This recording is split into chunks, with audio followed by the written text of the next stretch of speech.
Hello friends, my name is Vikas और आप सभी को हमारे इस विकास ऑफिशियल यूट्यूब चैनल पर स्वागत है।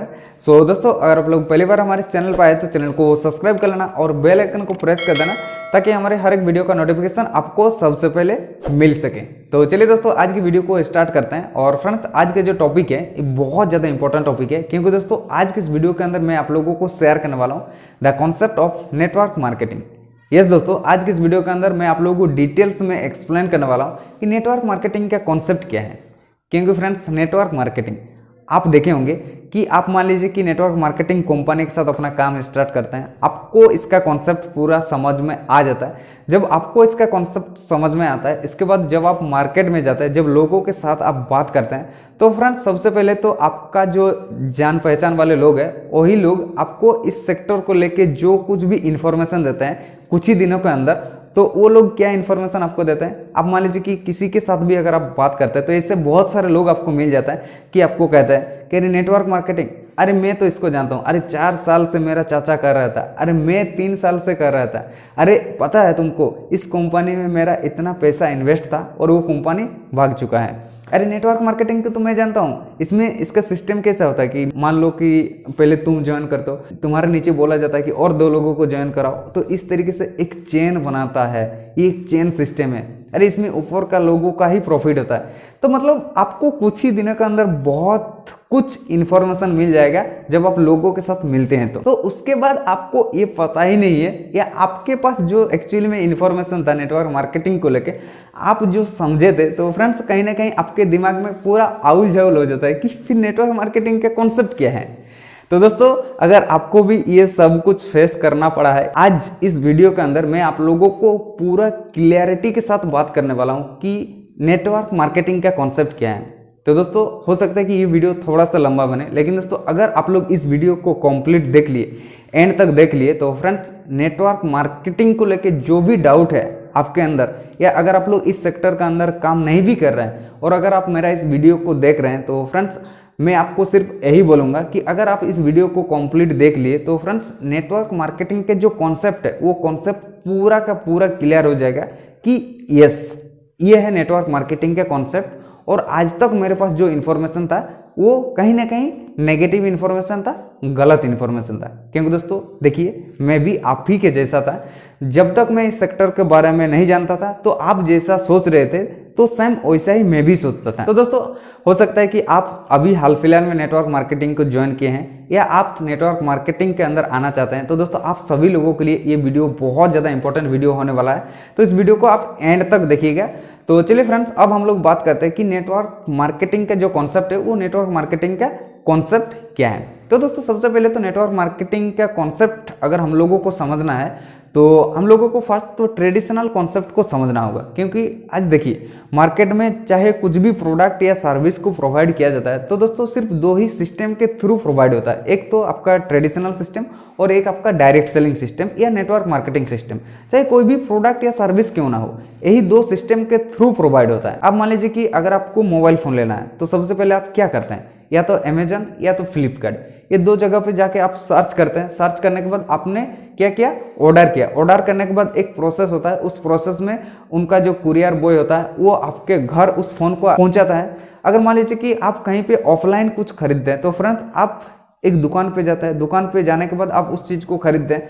तो मतलब यहाँ पे क्या समझ में आ रहा है कि आज हम लोग मार्केट में जो कुछ भी प्रोडक्ट या सर्विस को लेते हैं, तो ये जो प्रोडक्ट या सर्विस जब हम लोग लेते हैं तो फ्रेंड्स इसका एक पूरा प्रोसेस होता है कि कंपनी से कस्टमर के पास कैसे आते हैं। अब दोस्तों यही जो पूरा प्रोसेस है, इसमें आपका 2 कॉन्सेप्ट होता है। एक होता है आपका ट्रेडिशनल कॉन्सेप्ट और एक होता है आपका डायरेक्ट सेलिंग कॉन्सेप्ट। ठीक है, कि यहाँ तक आपको क्लियर हो गया कि एक होता है आपका ट्रेडिशनल कॉन्सेप्ट और एक होता है आपका डायरेक्ट सेलिंग कॉन्सेप्ट। अब सबसे पहले हम लोग को ट्रेडिशनल का जो कॉन्सेप्ट है, ये ट्रेडिशनल का कॉन्सेप्ट को समझना होगा। और अगर आप ट्रेडिशनल का कॉन्सेप्ट समझ गए तो फ्रेंड्स डायरेक्ट सेलिंग का जो कॉन्सेप्ट है वो कॉन्सेप्ट समझने में आपको आसान होगा। तो चलिए हम लोग बात करते हैं कि ट्रेडिशनल कॉन्सेप्ट के अंदर क्या होता है।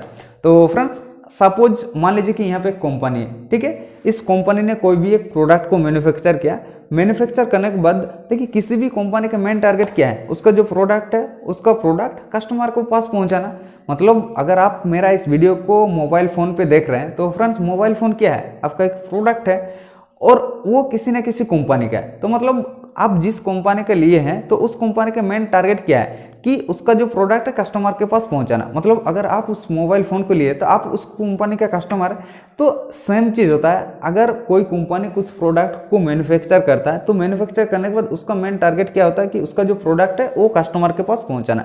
तो मान लीजिए कि ये एक कंपनी है और इस जगह पे कस्टमर है, ठीक है। तो फ्रेंड्स ट्रेडिशनल कॉन्सेप्ट का अंदर क्या होता है कि इसमें एक पूरा सिस्टम होता है। किस तरीके का सिस्टम होता है? अब मान लीजिए कि एक कंपनी है जिन्होंने कुछ एक प्रोडक्ट को मैन्युफैक्चर किया और इस प्रोडक्ट को बनाने में इसका टोटल कॉस्ट पड़ा 40 रुपया, ठीक है। हम लोग एक सिंपल सा एग्जांपल लेते हैं कि टोटल उस प्रोडक्ट को मैन्युफैक्चर करने में 40 रुपया इसका कॉस्ट पड़ा, लेकिन जब यही प्रोडक्ट कस्टमर के पास आते हैं तो फ्रेंड्स बीच में बहुत सारे अलग अलग प्रोसेस से होके गुजरता है। तो फ्रेंड्स जैसे कि जब एक प्रोडक्ट मैन्युफैक्चर किया 40 रुपया कॉस्ट पड़ा, उसके बाद इन्होंने कहाँ पे भेजा? डिस्ट्रीब्यूटर के पास भेजा। तो मान लीजिए कि यहाँ पे डिस्ट्रीब्यूटर है, डिस्ट्रीब्यूटर के पास से जाता है आपका होलसेलर के पास, होलसेलर से जाता है डीलर के पास, डीलर से जाता है सब डीलर के पास, सब डीलर के पास से जाता है रिटेलर के पास, और रिटेलर के पास से कस्टमर उस चीज को खरीदते हैं। तो फ्रेंड्स ये एक पूरा प्रोसेस हो गया कि किसी कंपनी ने कोई एक प्रोडक्ट को मैन्युफैक्चर किया, मैन्युफैक्चर करने के बाद डिस्ट्रीब्यूटर के पास आया, डिस्ट्रीब्यूटर से होलसेलर के पास, होलसेलर से डीलर के पास, डीलर से सब डीलर के पास, सब डीलर से रिटेलर के पास, रिटेलर के पास आया कस्टमर के पास। तो फ्रेंड्स यहाँ पे वही एक 40 रुपए का प्रोडक्ट इस प्रोसेस से होके जब आते हैं तो कस्टमर के पास आते आते हो जाता है आपका 100 रुपया, और वो भी कस्टमर को एमआरपी रेट पे लेना होता है, ठीक है। तो अगर कस्टमर उस प्रोडक्ट को 100 रुपया में ले रहा है एमआरपी रेट पे, तो फ्रेंड्स यहाँ पे आप देखे होंगे या आप इस चीज में एक चीज नोटिस किए हैं कि 40 रुपए का एक प्रोडक्ट अगर कस्टमर के पास आते हैं तो 100 रुपया हो रहा है, तो फ्रेंड्स 60% यहाँ पे प्रॉफिट मार्जिन निकल रहा है। तो ये जो 60% प्रॉफिट मार्जिन है, ये 60% प्रॉफिट मार्जिन कंपनी किसके पास से ले रहा है? कस्टमर के पास से ले रहा है, क्योंकि 40 रुपए का प्रोडक्ट है, कस्टमर के पास आता है तो 100 रुपया हो गया।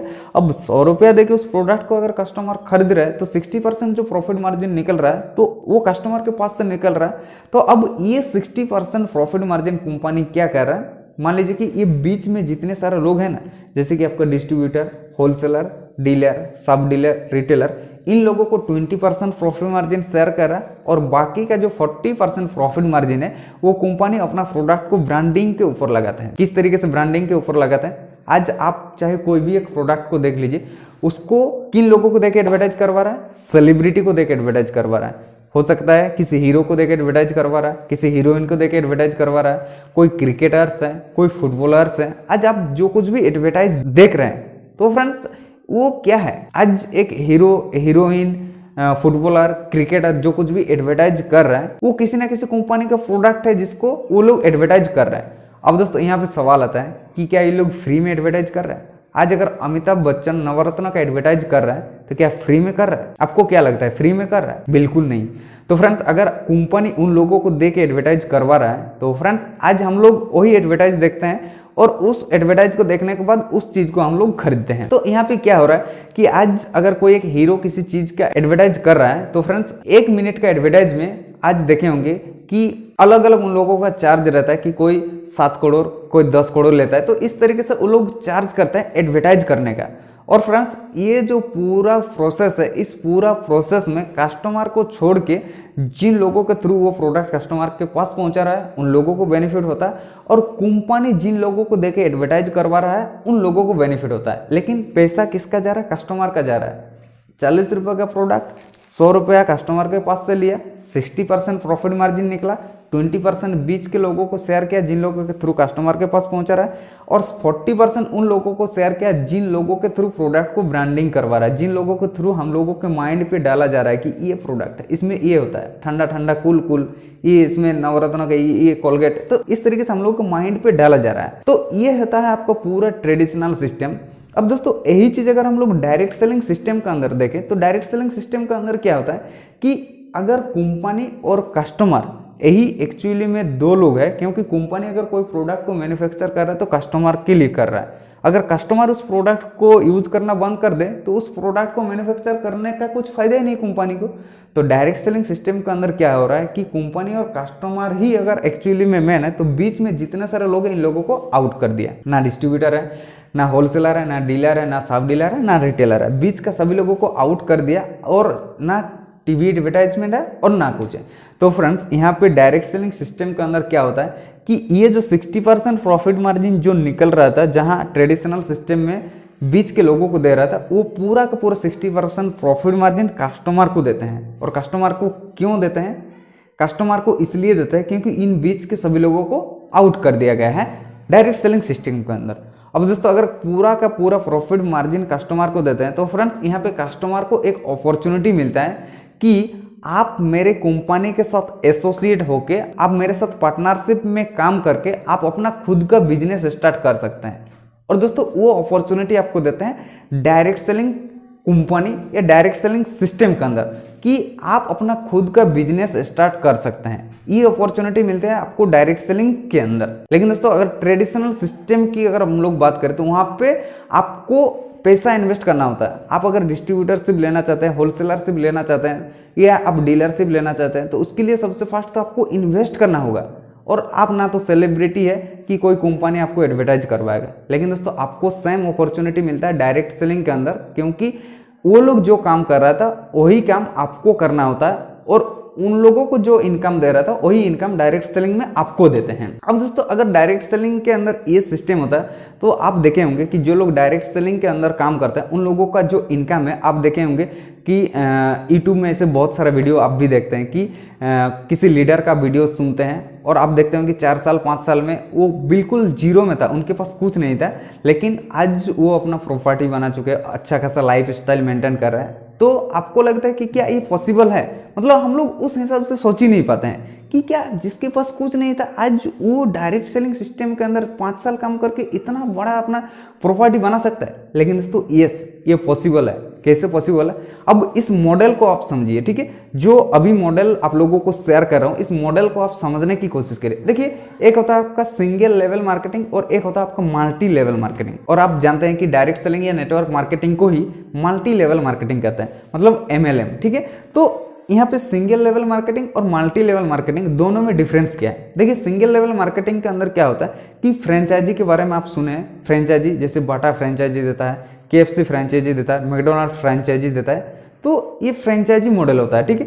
तो फ्रेंचाइजी मॉडल जो सिंगल लेवल मार्केटिंग के अंदर होता है, इसमें क्या होता है कि मान लीजिए कि अगर मैं बाटा का फ्रेंचाइजी लेना चाहता हूँ तो मुझे क्या करना होगा? पहले तो बाटा जो कि किसी एक पर्टिकुलर एरिया में स्टार्ट हुआ, अब किसी पर्टिकुलर एरिया में बाटा स्टार्ट हुआ तो उस एरिया के लोग बाटा के बारे में जानने लगा, बाटा को पसंद करने लगा, खरीदने लगा, उसका जो कुछ भी प्रोडक्ट है, शूज या जो कुछ भी बाटा का है, लोग उस एरिया के लोग खरीदने लगा। अब बाटा ने किया क्या कि अपना फ्रेंचाइजी डिस्ट्रीब्यूट करने लगा और फ्रेंचाइजी डिस्ट्रीब्यूट करने लगा। तो मान लीजिए कि अगर मैं अपने एरिया के अंदर बाटा का फ्रेंचाइजी लिया हूँ तो फ्रेंड्स अब यहाँ पे क्या होगा कि अगर मैं मान लीजिए कि अपने एरिया में बाटा का फ्रेंचाइजी लिया हूँ तो मैं भी अपना स्टोर 8 से 10 घंटा जरूर खुलूंगा। तो फ्रेंड्स अब मुझे यहाँ पे जितना सारा प्रॉफिट आएगा इसका कुछ % कमीशन बाटा को देना होगा। तो इस तरीके से मेरे जैसा हर स्टेट के अंदर, हर शहर के अंदर बाटा ने अपना फ्रेंचाइजी देने लगा और वहाँ से क्या हुआ कि बाटा को कुछ % कमीशन बाटा ने उन लोगों के पास से लेने लगा। तो फ्रेंड्स यहाँ पे क्या हुआ कि बाटा ने अपना सिंगल लेवल मार्केटिंग किया, सिंगल लेवल मार्केटिंग किया। अब यहाँ पे क्या होता है कि अगर मान लीजिए कि आपको भी बाटा का फ्रेंचाइजी लेना है तो फ्रेंड्स अब मैं आपको बाटा का फ्रेंचाइजी नहीं दे सकता हूँ। फिर आपको क्या करना होगा? अगर आपको बाटा का फ्रेंचाइजी लेना है तो फ्रेंड्स आपको डायरेक्ट बाटा का जो प्रोसेस है उन प्रोसेस से होकर आपको फ्रेंचाइजी लेना होगा। मैं बाटा का फ्रेंचाइजी लिया हूँ और आप भी बाटा का फ्रेंचाइजी लेना चाहते हैं तो मैं आपको बाटा का फ्रेंचाइजी नहीं दे सकता। मैं जिस तरीके से बाटा का फ्रेंचाइजी लिया हूँ आपको भी सेम उसी तरीके से बाटा का फ्रेंचाइजी लेना होगा। लेकिन दोस्तों MLM के अंदर या डायरेक्ट सेलिंग सिस्टम के अंदर क्या होता है कि अगर मैं किसी कंपनी के साथ एसोसिएट हूँ और फ्रेंड्स ऑलरेडी मैं किसी कंपनी के साथ एसोसिएट हूँ, तो अगर मैं किसी कंपनी के साथ एसोसिएट हूँ तो मेरे पास पूरा अथॉरिटी होता है कि अगर आप सेम कंपनी के एसोसिएट होना चाहते हैं या फ्रेंचाइजी लेना चाहते हैं या आउटलेट लेना चाहते हैं तो फ्रेंड्स मेरे पास पूरा अथॉरिटी होता है कि मैं आपको वो फ्रेंचाइजी दे सकूं, मैं आपको पूरा वो आउटलेट दे सकूं। तो दोस्तों यही होता है डायरेक्ट सेलिंग सिस्टम के अंदर और इसीलिए डायरेक्ट सेलिंग सिस्टम के अंदर कंपाउंडिंग ग्रोथ होता है। अब ये कंपाउंडिंग ग्रोथ क्या है? कंपाउंडिंग ग्रोथ मतलब कंपाउंडिंग ग्रोथ में क्या होता है कि मल्टीप्लिकेशन में होता है, जैसे कि 2 × 2 4, 4 × 4 16। तो इस तरीके से मतलब 10, 10 का 100, 100 का 1000, 1000 का 10,000। तो इस तरीके से ग्रोथ होता है कंपाउंडिंग ग्रोथ। और इसीलिए दोस्तों डायरेक्ट सेलिंग सिस्टम के अंदर इतना तेजी से लोग ग्रो कर पाता है अगर कोई लीगल कंपनी के अंदर काम करता है। तो फ्रेंड्स ये है पूरा प्रोसेस नेटवर्क मार्केटिंग या डायरेक्ट सेलिंग सिस्टम का। और फ्रेंड्स किस तरीके से ट्रेडिशनल सिस्टम से डायरेक्ट सेलिंग सिस्टम अलग है, तो आपको ये सब कुछ क्लियर हो चुका है। आई होप कि मैं अपने तरफ से 100% दे के आपको इस चीज़ को क्लियर कर पाया हूँ कि जो एक्चुअली में जो इसका प्रोसेस है वो प्रोसेस क्या है, डायरेक्ट सेलिंग का जो प्रोसेस है वो प्रोसेस क्या है, और ट्रेडिशनल सिस्टम का जो प्रोसेस है वो प्रोसेस क्या है। So thank you friends. अगर आपको ये वीडियो पसंद आया तो वीडियो को आप लाइक जरूर करिए, और चैनल को अगर अभी तक सब्सक्राइब नहीं किया है तो चैनल को सब्सक्राइब कर लेना और बेल आइकन को प्रेस कर देना। और दोस्तों इसके बाद जो मेरा नेक्स्ट वीडियो आएगा उस वीडियो के अंदर मैं आप लोगों को शेयर करूंगा future of network marketing. Network marketing का क्या फ्यूचर है, क्या नेटवर्क मार्केटिंग आने वाले टाइम में ग्रो करने वाला इंडस्ट्री है। तो फ्रेंड्स मैं आप लोगों को उस वीडियो के अंदर डिटेल्स में शेयर करूंगा, और साथ ही साथ मैं आप लोगों को उस वीडियो के अंदर ये भी शेयर करूंगा कि लोग इस सेक्टर को लेकर इतना ज़्यादा नेगेटिव क्यों होता है, किस तरीके से नेगेटिव हुआ। तो दोस्तों आप अगर उस वीडियो को भी देखना चाहते हैं तो ये पार्ट 1 हुआ, वो पार्ट 2 होगा। तो अगर आप अभी तक हमारे इस चैनल को सब्सक्राइब नहीं किया है तो सब्सक्राइब कर लेना। तो चलिए मिलते हैं किसी अगले वीडियो में, तब तक के लिए टेक केयर। थैंक यू दोस्तों।